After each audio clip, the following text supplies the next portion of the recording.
अगर आपने मेरे प्रीवियस वीडियोस को देखा होगा तो लास्ट के पार्ट में अम्ब्रेला कॉर्पोरेशन अपने डेडली एक्सपेरिमेंट के सबूत को मिटाने के लिए रैकून सिटी को न्यूक्लियर से उड़ा देती है और मीडिया में फेक न्यूज फैलाती है कि ये सब न्यूक्लियर रिएक्टर के एक्सप्लोजन से हुआ है।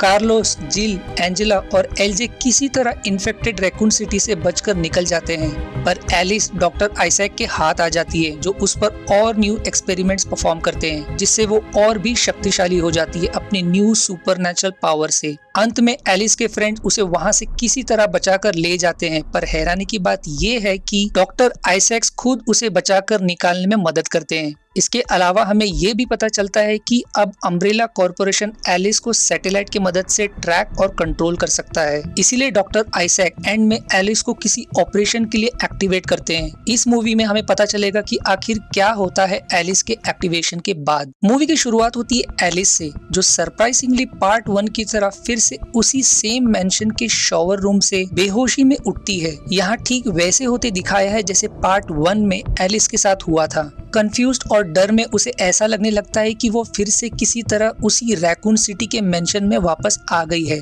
जहां से सब शुरू हुआ था।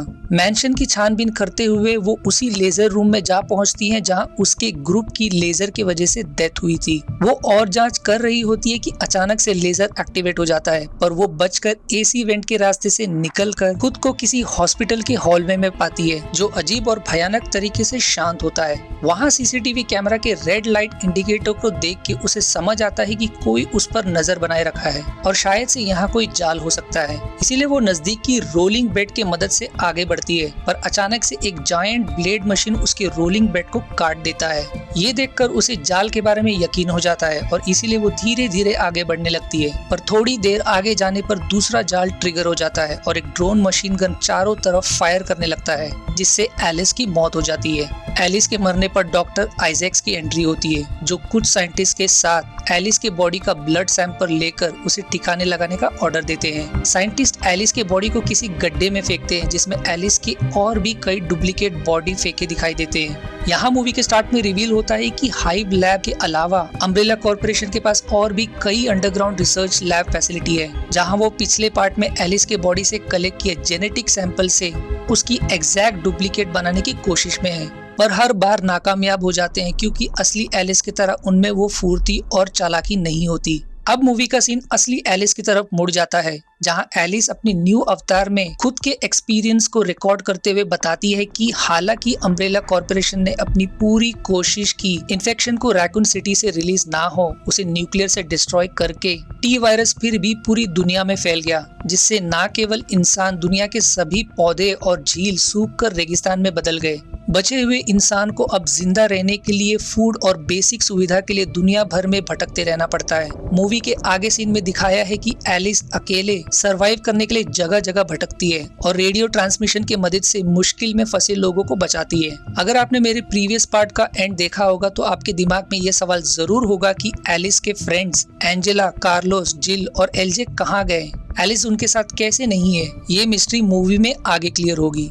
एलिस को रेडियो पर हेल्प के लिए एक ब्रॉडकास्ट सुनाई देता है और इसीलिए वो उन्हें बचाने के लिए वहां पहुंचती है। वहां पहुंचने पर उसे पता चलता है कि ये एक ट्रैप है। कुछ लोग हेल्प के बहाने रेडियो पर झूठा मैसेज ब्रॉडकास्ट करते हैं ताकि उन्हें लूट सके। वो लोग एलिस को लूट कर उसे ज़ॉम्बीफाइड डॉग्स के बीच छोड़ देते हैं, पर एलिस उन्हें उन्हीं के जाल में फंसाकर वहां से निकल आती है। वहीं नेवाडा सिटी में अपने न्यू काफिले के साथ एंट्री होती है एलजे और कार्लोस की, एलिस के पुराने friends from resident evil part 2। यहाँ मूवी में फाइनली ये क्लियर होता है कि कार्लोस और एलजे किसी कारण से एलिस के साथ नहीं है। रेजिडेंट इविल 2 गेम की फेमस कैरेक्टर और कार्लोस के इस न्यू ग्रुप की लीडर होती है क्लेरा रेडफील्ड। एलिस की तरह क्लेरा अपने ग्रुप के साथ फूड और बेसिक चीजों के लिए जगह जगह भटकती रहती है। इसी दौरान वही अंडरग्राउंड रिसर्च लैब में होलोग्राम प्रोजेक्शन की मदद से एक सीक्रेट मीटिंग चल रही होती है अम्ब्रेला कॉर्पोरेशन के बोर्ड ऑफ डायरेक्टर्स के बीच, डिस्कस करने के लिए कि आखिर क्या स्टेटस है इन्फेक्शन की वजह से दुनिया भर में। इस मूवी में एक और चीज फाइनली रिवील होती है कि इन सब इलीगल रिसर्च ऑपरेशन के पीछे का मास्टरमाइंड और chairman of umbrella corporation Albert Wesker है और डॉक्टर आइजैक एलिस प्रोजेक्ट और north American umbrella lab research के हेड है, जो अभी टी वायरस के क्योर पर काम कर रहे हैं। कंपनी के board of director doctor Isaac के प्रोग्रेस से खुश नहीं है, क्योंकि उसने अभी तक टी वायरस के क्योर का पता नहीं लगाया है और वो लोग अंडरग्राउंड रह रह के थक गए हैं। डॉक्टर आइजैक अपने बचाव में एक्सप्लेन करते हैं कि वो एक ऐसे क्योर पर काम कर रहे हैं जिससे ज़ॉम्बीज इंसान की तरह बर्ताव करने लगेगा। वो ज़ॉम्बी जैसा दिखाई तो देगा, पर जिसमें फ्लैश की भूख नहीं रहेगी और इंसान जैसी समझ होगी। ये एक ऐसा क्योर होगा जिससे वो लोग उनके बर्ताव को कंट्रोल कर सकेंगे अपने फायदे के अनुसार। पर इस क्योर का पता लगाने के लिए उसे असली एलिस की जरूरत है, उसके बिना ये मुमकिन नहीं है। मूवी में आगे पता चलता है कि आखिर क्यों doctor Isaacs remotely controlled Alice को अपने सैटेलाइट की मदद से नहीं ढूंढ पा रहा है। कंपनी के हेड एल्बर्ट उसे 1 वीक का नोटिस देते हैं क्योर का पता लगाने के लिए, वरना उसे फायर कर दिया जाएगा। वहीं एलिस अपनी मोटरसाइकिल को रिफ्यूल करने के लिए एक गैस पंप पहुंचती है, जहां उसे गैस तो नहीं मिलता, पर उसे किसी की जर्नल मिलती है जिसमें उसे रेडियो ट्रांसमिशन डेट्स के अलावा अलास्का की किसी लोकेशन का कोऑर्डिनेट्स मेंशन होता है, जो शायद से आज भी वायरस के इन्फेक्शन से बचा है। पेट्रोल पंप से निकलते वक्त उसे अजीब से आंखों वाले ज़ॉम्बीफाइड क्रोज दिखाई पड़ते हैं और उसे उसके रेडियो पर क्लेरा के ग्रुप से ब्रॉडकास्टेड मैसेज भी सुनाई पड़ता है। क्लेरा अपने ग्रुप के साथ एक वीरान मोटेल के लोकेशन पे रुकने का डिसाइड करती है। सप्लाईज और सेफ्टी चेक करने के लिए कार्लोस और एलजे मोटेल की जांच करते हैं, पर अंत में एलजे एक ज़ॉम्बी के अटैक से इन्फेक्ट हो जाता है, जो वो सभी से छिपा कर रखता है। कहीं और एलिस आराम करते वक्त उसे खुद पर किए एक्सपेरिमेंट्स के सपने आने लगते हैं और अनजाने में अपनी न्यू सुपरनैचुरल शक्ति से इर्द गिर्द के सभी चीजों को हवा में उड़ाने लगती है। जैसे ही उसका बुरा सपना टूटता है, सारी चीजें बाइक के साथ नीचे गिर पड़ती है, जिसमें उसकी बाइक पूरी तरह से टूट जाती है। और कोई चारा ना होने पर वो डिसाइड करती है रेडियो सिग्नल को ट्रेस करके कार्लोस के ग्रुप को ज्वाइन करने का।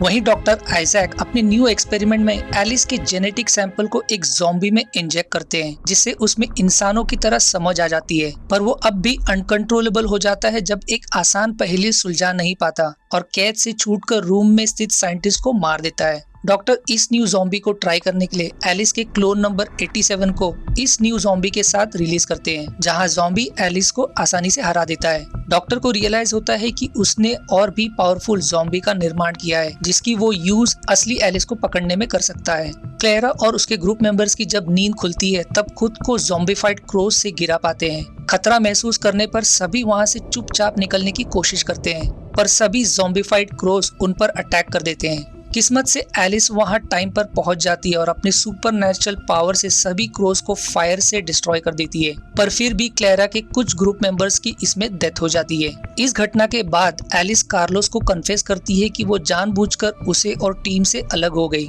मूवी में फाइनली ये रिवील होता है कि एलिस अपना ग्रुप का साथ इसलिए छोड़ देती है क्योंकि उसे समझ आता है कि अम्ब्रेला उसे ट्रैक कर रहा है और अगर वो ग्रुप के साथ बनी रहेगी तो उनकी जान खतरे में पड़ सकती है। वो अम्ब्रेला के किसी लैब में घुसकर वहां से उनके सैटेलाइट सॉफ्टवेयर को हैक करके उसके पोजीशन के डिटेल पता कर लेती है और इस तरह सैटेलाइट की नजर से बची रहती है। एलिस क्लेरा के ग्रुप को जर्नल में मिले अलास्का लोकेशन के बारे में बताती है, जहां शायद से वो लोग बिना इन्फेक्शन के रह सकते हैं, पर वहां पहुंचने के लिए उन्हें हैवी गैस सप्लाई की जरूरत होती है। इसीलिए सभी नजदीकी लास वेगास गैस के खोज में निकल पड़ते हैं। अम्ब्रेला कॉर्पोरेशन की new AI computer machine white queen attack में यूज किए एलिस के सुपरनैचुरल पावर को अपने सैटेलाइट की मदद से डिटेक्ट कर लेती है और इसे डॉक्टर आइजैक को रिपोर्ट करती है। डॉक्टर आइजैक एलिस को पकड़ने के लिए ऑथराइजेशन के लिए अम्ब्रेला कॉर्पोरेशन के हेड एल्बर्ट के पास जाता है, पर वो उसे साफ इनकार करके उसे क्योर का पता लगाने के एक्सपेरिमेंट पर फोकस करने को कहता है। हालांकि डॉक्टर एल्बर्ट के कॉन्वर्सेशन को सीक्रेटली रिकॉर्ड कर लेता है। रिकॉर्डिंग वॉइस के ऑडियो फाइल को मैनिपुलेट करके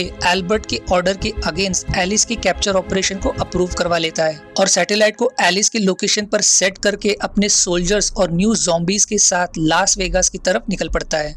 एलिस और ग्रुप गैस की तलाश में सैंड में दबे लास वेगास सिटी पहुंचते हैं, पर उनका रास्ता एक जायंट क्रेट से ब्लॉक्ड होता है। क्रेट का इन्वेस्टिगेशन करने के लिए एलिस उसके नजदीक जाती है, पर उसे महसूस हो जाता है कि क्रेट में टी वायरस से इन्फेक्टेड ज़ॉम्बीज है और सभी को अलर्ट करती है, पर डॉक्टर क्रेट को रिमोटली ओपन कर देता है, जिससे वही और भी खूंखार ज़ॉम्बीज बाहर निकलकर सब पर अटैक कर देते हैं। ज़ॉम्बीज एलिस और सभी ग्रुप मेंबर्स की काफी देर तक फाइट होती है। ग्रुप का शूटर चेज और कार्लोस दूसरों को बचाने में खुद सैक्रिफाइस हो जाते हैं। एक तरफ सैक्रिफाइस में चेज की डेथ हो जाती है तो दूसरी तरफ कार्लोस ज़ॉम्बी के बाइट से इन्फेक्ट हो जाता है। एलजे भी इवेंचुअली इन्फेक्शन से ज़ॉम्बी में बदल जाता है, जिससे कार्लोस मजबूरी में उसे शूट कर देता है। क्लेरा और एलिस किसी तरह दूसरों को बचाते हुए सर्वाइव करते हैं, पर बाद में डॉक्टर आइजैक एलिस को सैटेलाइट के कमांड से शट डाउन कर देता है। वो अब पूरी तरह फ्रीज हो जाती है और कुछ कर नहीं पाती, पर एलिस अपने सुपरनैचुरल पावर से कमांड को ओवरराइड और उसके प्रोसेसर को शॉर्ट सर्किट करके होश में आ जाती है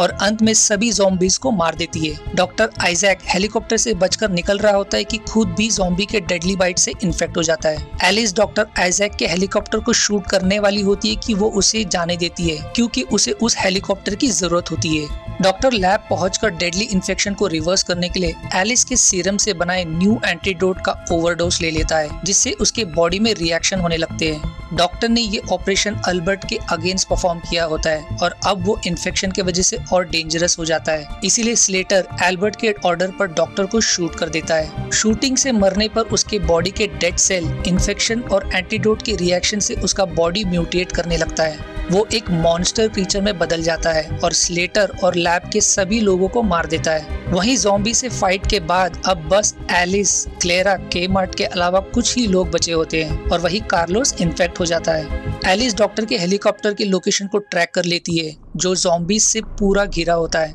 उनके पास अब आर्म्स और एम्युनिशन भी नहीं होते ज़ॉम्बी से फाइट करने के लिए। इसीलिए कार्लोस डिसाइड करता है खुद को सैक्रिफाइस करके उनके लिए रास्ता बनाने का।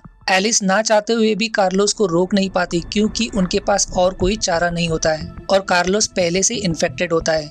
कार्लोस और एलिस के बीच एक इमोशनल गुड बाय सीन दिखाया है, जहां ये रिवील होता है कि एलिस को कार्लोस के लिए हमेशा से डीप फीलिंग्स थे। कार्लोस हाफ गैस से लोडेड ट्रक को ज़ॉम्बी के भीड़ में क्रैश करता है और डायनामाइट से ट्रक को उड़ाकर टेम्पररी रास्ता बनाता है। एलिस ज़ॉम्बी से भरे रास्ते को पार करके सभी को हेलीकॉप्टर में लोड करके केमार्ट को उस लोकेशन का जर्नल देती है। वो कार्लोस का बदला लेने के लिए वहीं रहने का डिसाइड करती है और क्लेरा सभी को सेफली हेलीकॉप्टर की मदद से अलास्का की तरफ निकल पड़ती है।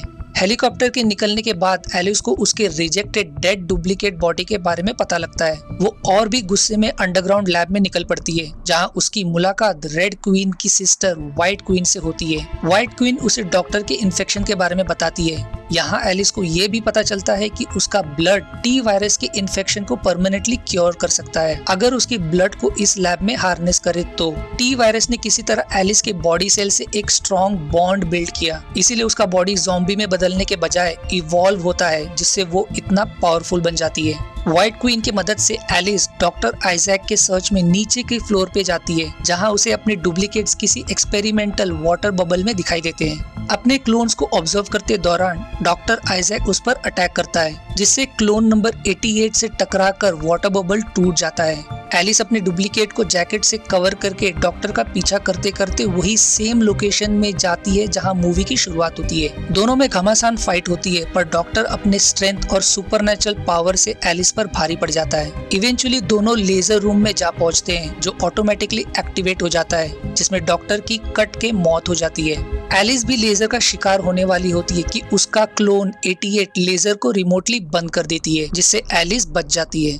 अब मूवी का सीन अम्ब्रेला कॉर्पोरेशन के हेडक्वार्टर टोक्यो सिटी में मूव हो जाता है, जहां एल्बर्ट बोर्ड ऑफ डायरेक्टर के साथ नॉर्थ अमेरिकन लैब में हुए डिजास्टर के बारे में डिस्कशन कर रहे होते हैं कि अब सारे रिसर्च और डेवलपमेंट टोक्यो लैब से परफॉर्म किए जाएंगे। कि तभी एलिस होलोग्राम के फॉर्म में उनके सामने दिखाई पड़ती है और उन्हें वार्न करती है कि वो अपने डुप्लीकेट क्लोन आर्मी के साथ उनसे अपना बदला लेने के लिए आ रही है। और फिर मूवी यहीं एंड हो जाती है। इस मूवी के प्लॉट में फाइनली रिवील होता है कि एल्बर्ट वॉस्कर अम्ब्रेला कॉर्पोरेशन का मास्टरमाइंड है, जो इन्फेक्शन से बचने के लिए उसके बोर्ड ऑफ डायरेक्टर के साथ दुनिया भर में अंडरग्राउंड लोकेट हो गए हैं और जो अब भी टी वायरस पर एक्सपेरिमेंट्स परफॉर्म कर रहे हैं। एलिस का blood is the cure of the infection, यानी कि एलिस के ब्लड सैंपल से परमानेंट क्योर के लिए एंटीडोट बनाया जा सकता है।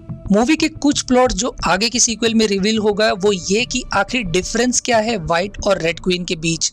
व्हाइट क्वीन क्यों हेल्प करती है म्यूटेटेड डॉक्टर को लैब में ट्रैप करने में ताकि एलिस उसे खत्म कर सके, और क्या क्लैरा को कोई ऐसी जगह मिलती है जहां आज भी कोई इन्फेक्शन नहीं है? क्या एलिस एल्बर्ट को नेक्स्ट पार्ट में डिस्ट्रॉय कर पाएगी? आखिर जिल और एंजेला का क्या हुआ, समझेंगे नेक्स्ट सीक्वल में। कुछ चीजें जो इस और आगे के सीक्वल में नहीं क्लियर किया है वो ये कि आखिर क्यों डॉक्टर आइजैक एलिस को पिछले पार्ट में बच कर जाने देता है, इवन दो उसे उसकी जरूरत होती है क्योर और वेपन बनाने के लिए।